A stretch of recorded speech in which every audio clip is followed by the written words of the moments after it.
And Yeah. outside of sports, you also did a lot of stuff in labs. You did a lot of research. I did spend a lot of time doing research. Started freshman year. That's when I did not know what I wanted to study. So I joined a brain and cognitive sciences lab. I loved it there. I did a language processing project working with toddlers. I love children.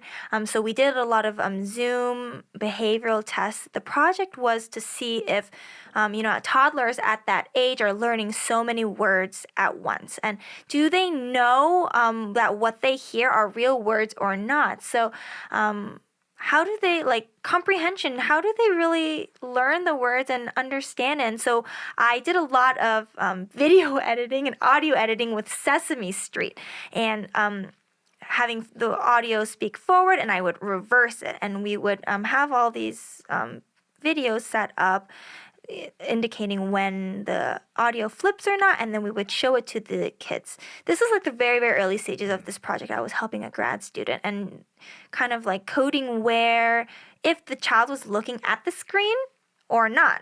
Like, were they paying attention when it was forward or backward speech? Did they have a preference for it? And then I ended up leaving the lab because I declared MECE, but I loved being in that lab, kind of learning about how I'm really interested in like how people learn best. I'm interested in, some ways don't work. I'm really interested in like learning, being a visual learner, like an audio learner. You got to write things out. Some people, and that's just kind of a glimpse into how people learn and how children learn, and also with like kids who grow up in a bilingual household. They're hearing like so many different words, and how do they like differentiate between if it's in English or if it's in Korean? I don't know. That was so fascinating to me. So I joined that lab, loved it, ended up leaving, joined a different lab in the MECE department doing ingestible electronics, kind of doing early stage like material testing, how it was supposed to be an electronic that adheres to the inside of your GI tract to help monitor it. And I did like early synthesizing these hydrogels and like using electricity to adhere it to like pig to a dead pig. To a dead pig skin, and seeing how well those conditions, like how long I applied the voltage, how high the voltage was, did those conditions affect how well this hydrogel would stick to the tissue. And so I really liked that lab. I was there for like a year and a half. I learned a lot. I think having a postdoc versus like a grad student as like a lab mentor is kind of different. A postdoc kind of has already done their PhD, is kind of learning how to become like an academic advisor or research advisor. They give me a lot more meaningful things to do, kind of really guide me through the research process. With a grad student, I was kind of helping her out, more of like an assistant, helping her get things done. So that like experience was kind of different between one lab and my MECE lab.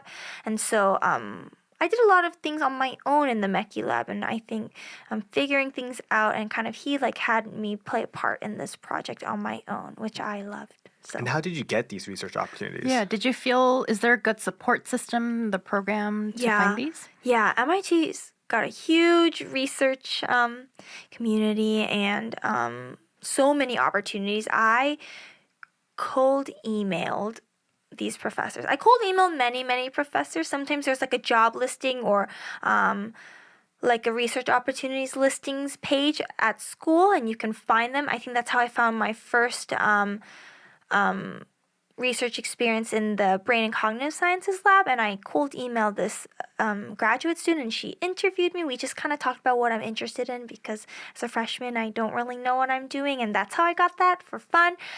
With kind of a funny story, when I cold emailed this professor to join the MECE lab, he was like an instructor for one of my core classes in the MECE department. I remember emailing him. I said, "Oh, I love your work. It's cool. I want to be in your lab. Can I help out?" He forwarded my email to everybody in his lab, and he CC'd. And I had a friend who was already in the lab, and she sent me this. She said, "Is this you? Like, I see this email," because he like forwarded, and it was like I attached my like resume. It was like kind of embarrassing, but like professors are really open to having you explore. I think a lot of postdocs can help you be a part of the lab as well. It doesn't have to be directly through the professor, but emailing works all the time. I think emailing can't hurt you, and kind of going up to people. Students meet professors through their classes. They meet them at like department-wide events, and I think just kind of going up and just showing interest is a great way to just start. And there are many ways to just find these opportunities. And I imagine this is less of a problem at MIT, but what was it like being a woman in STEM, in a field that is generally highly male dominated? Yeah, I think before going to MIT, it was hard finding mentors who were women and in STEM, who are not like doctors, but like who are like engineers, right? I think it was tough kind of navigating, can I do this? What would my career look like? Does this fit with my interests? Is this really something I could do for the rest of my life in this kind of environment with many men? At MIT, it's I think 51% women and 49% men. But Wow. this is not just the engineering school, so this is like a science school as well. So the pure sciences, I think, have a bit more women than men, which I think 51-49 is really awesome anyway. And so I never really felt the lack of mentors when I was at MIT. But before going, it was hard to find women who had been engineers, who had studied engineering, or maybe even pursuing grad school. But I think I didn't notice it as much while I was in school because so many of my peers were women. But there are so many cool initiatives at MIT that are trying to emphasize like women in STEM. And they have like a dance club that like girls dance. They do like dance camps and like teach math, I think. And then they do like SWE, Society of Women Engineers, has a lot of cool initiatives for girls, like women and networking, like coffee chats, webinars. Those things are really, really awesome. And I think I wish like later on that I could like be a mentor for young girls who want to build things and like build rockets and planes and ships and all these cool things with their hands that, a lot of women are starting to do it and you can do it too. So You are now moving on to grad school. And early on, did you know that you wanted to pursue academia after your bachelor's? If so, what are some things you did purposefully during your time at MIT to kind of help set you up in that direction? And then maybe are there any things that we need to know about MIT that, this is your floor to give us all of the inside scoop on anything interesting or fun about the school? Convince high schoolers to go to MIT. Yeah. convince high As if they don't schoolers. need more No, convincing, I but mean, it is MIT, but it's nice to know that there are some fun things about it. Yeah. Okay. So I was not sure that I wanted to go to grad school early on in undergrad. But what was helpful was kind of just exploring. I did an internship, like an industry internship after my sophomore year. I worked at GM at the General Motors, like doing safety performance engineering. So watching car crashes and like analyzing the car crashes, that was really fun. I didn't love it that much, but I think that kind of started me thinking about grad school. I knew I wanted to do engineering in the healthcare field, but that wasn't really what I had done in undergrad. So I thought maybe I need to go to grad school to get some experience in that before maybe going into that kind of industry. But then I hear, you don't need to do what you studied as a job. Later on I can maybe become a software engineer and pick up coding somehow and get that job, but I don't need to do mechanical engineering. But I really enjoyed my research experiences. More than taking classes. Obviously, going through grad school, you need to take classes, but later on it becomes very research heavy.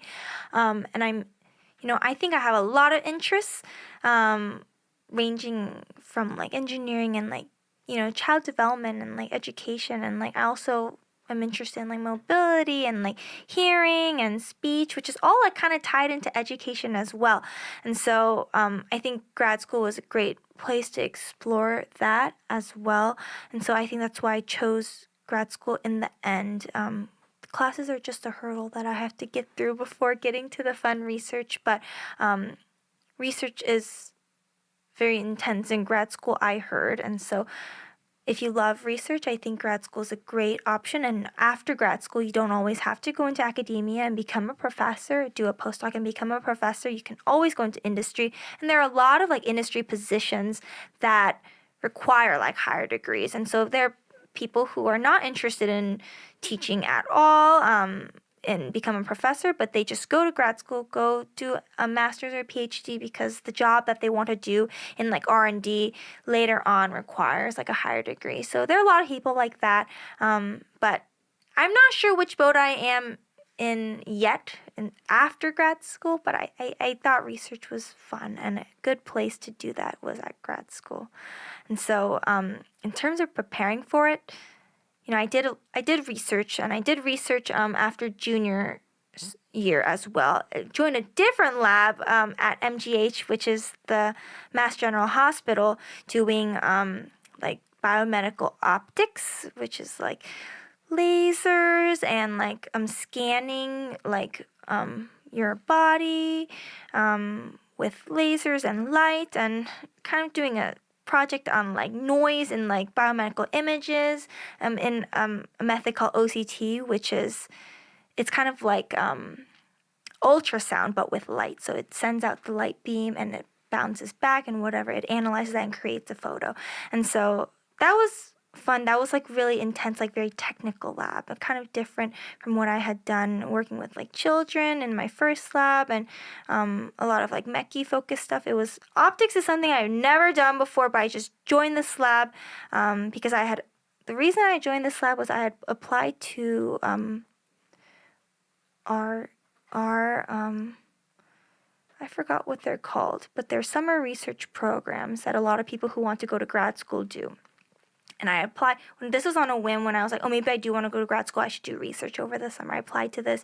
I didn't get into this program, but a professor reached out. You didn't get into the program, but do you want to come in as a summer student? So that's how I started at this lab at MGH. But kind of having a diverse, I think people either like do all sorts of different things or they do the same thing for a really, really long time. I don't think it matters. Whatever you want to do, I think a diverse set of experiences can't hurt you, especially that internship that was, kind of out of the blue, but I think, taught me some other skills that, people skills and like kind of working in industry.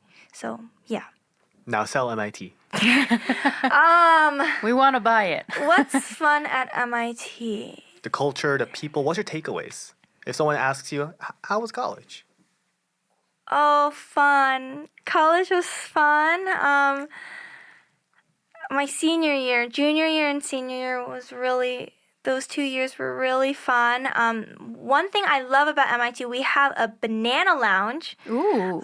It's kind of gross in there, but they have boxes and boxes of bananas just laying there, and you can take, a bunch of bananas, and people take them before exams. People sleep in the banana lounge, do work at the banana lounge, but I always go get bananas there, and it's right across the hall from one of these big lecture halls. So banana lounge is always crowded. Whenever someone comes to visit me in Boston, I always take them to the banana lounge. That's probably one of the best things at MIT. You never run out of snacks when you're there. They have tea and coffee there as well. Another thing I love about MIT, there's this long road called Massachusetts Avenue. It goes through the bridge, which takes you into Boston, right? And Mass Ave cuts campus in half with like the life side and like not as life side, campus studying side. All the academic buildings are on the other side of Mass Ave. So I really like crossing the street and like, you're once you cross the street, it's like all the labs and classrooms, and it's no fun, and you're like miserable going to office hours. But then you cross the street back, and then you go back to your dorm, and you can sleep and go eat. Another thing that I loved, I guess love-hate relationship, was office hours. I lived in office hours my sophomore and junior years, getting a lot of help on my P sets. I don't think I could have graduated without going to those office hours. That's a good way to meet professors, meet TAs, grad students, other students. I think I really took advantage of all the office hours that were available. That's the best time to get your P sets done and really like kind of get one-on-one help, because I was like someone who like didn't get it during lecture, and I needed someone to kind of give me the lecture again in office hours. That was really wonderful. I took full advantage of that. Something that's fun about MIT. Oh, there's this acronym called IHTFP. So it stands for, it's got two double meaning. I hate this like effing place. But then there's the when you graduate, everyone kind of changes that, and the I have truly found paradise is the other meaning with IHTFP. Oh, So that's I nice. definitely feel like I had the first meaning in my head when I thought about school for the first like 2-3 years, but really like when I thought about graduating and it's time to leave, like it's the second, it's the latter meaning. And I've got great friends that I've met, all nerdy. My friends love to play poker. I learned how to play poker. We go run. I go running with my friends. Watch movies. We love to do karaoke. A lot of my friends love to sing in the car. Really fun thing. Oh, and there are, just some nerdy things that MIT really cares about, like Pi Day. There's like a huge celebration for Pi Day. Tim the Beaver. Oh, Tim the Beaver is our mascot. His name is Tim because MIT backwards is Tim. Right. Okay. So Tim the Beaver comes Sure. out on Pi so Day. inventive. It's so much fun. Everybody Creative. gets mini little pies, and Pi Day is a holiday because it's like admissions day. A lot of fun things, activities, snacks, raffles happen on Pi Day, and